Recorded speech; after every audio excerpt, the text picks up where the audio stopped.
All right, let's bring in now the Herald Sun's business commentator, Terry McCrann, and economist, Chris Richardson. Welcome to you both. So great to see you. Chris, gosh, you've had the busiest 24 hours probably after the Treasurer, 1,000 interviews. And Terry, you've written some sensational pieces as well on the budget. I don't know if you both heard the interview I just had before with Andrew Charlton. He was strongly mounting the case that this budget isn't inflationary. Chris Richardson, he said that you were wrong to make the claim that it could add to inflation and could lead to rate rises. Do you want to respond to that? Why do you think this could add to inflation in Australia? And let's be clear, Andrew is a great economist, and I hope he's right and I'm wrong. You don't want it to add to inflation, and you don't want it to bring the Reserve Bank back off the bench. But the bulk of professional opinion, and to be fair, it is divided, but the bulk of professional opinion among market economists and academic economists is it does do it. The government had two tasks with the budget. It did need to spend to protect the most vulnerable. Things like JobKeeper, I've been a long-time supporter of increases there that needed to be done. But you also, as you do that and as you put money into the economy with those spending decisions, you need to take it back out because extra money in the economy gets spent.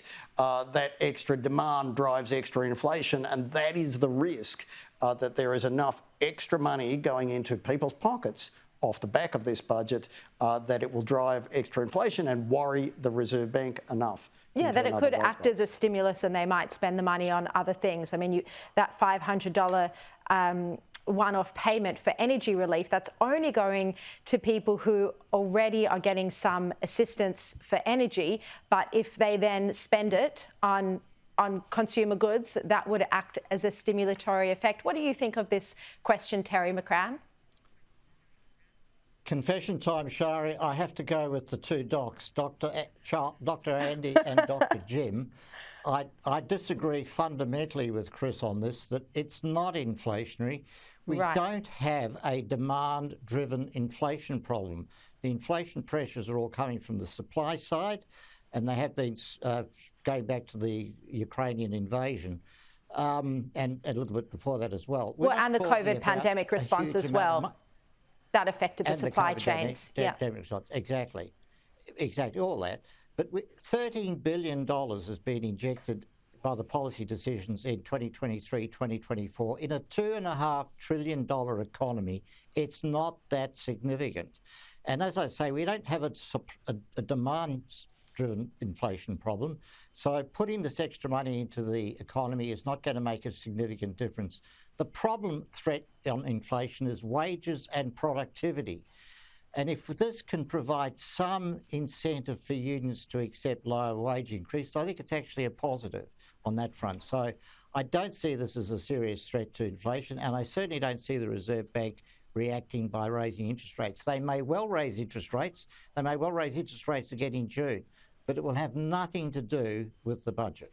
Well, and that's the thing, Chris, if and when the RBA does raise interest rates, because it has indicated that we are looking at more rate rises this year. I can't even imagine a scenario where we get through the second half of this year with no rate rises. But when the RBA does this, inflation is now a political football, and Peter Dutton and the opposition will blame the government for it, whether or not the budget has had an inflationary impact. And I absolutely see that point. Also see Terry's point, and I would agree that the bulk of the inflation in Australia is driven by a lack of supply. The war over in Ukraine, the earlier floods here in Australia, the mess of COVID policies and supply chains coming out of China. Absolutely true. But what matters for inflation is the net of demand and supply. And it is still the case, even if demand is not the bulk of the problem, you add extra money, you have extra inflation risk. To your point, Sharri, yes. Absolutely true. We will never know for sure what the Reserve Bank does and doesn't do in terms of the specific drivers. And if it's government policy, you can be sure that the Reserve Bank will never say that because they try to keep clear of politics. I was, after the Reserve Bank's last rate rise, hopeful they were done and dusted. off the back of this budget, I am now less clear that's true.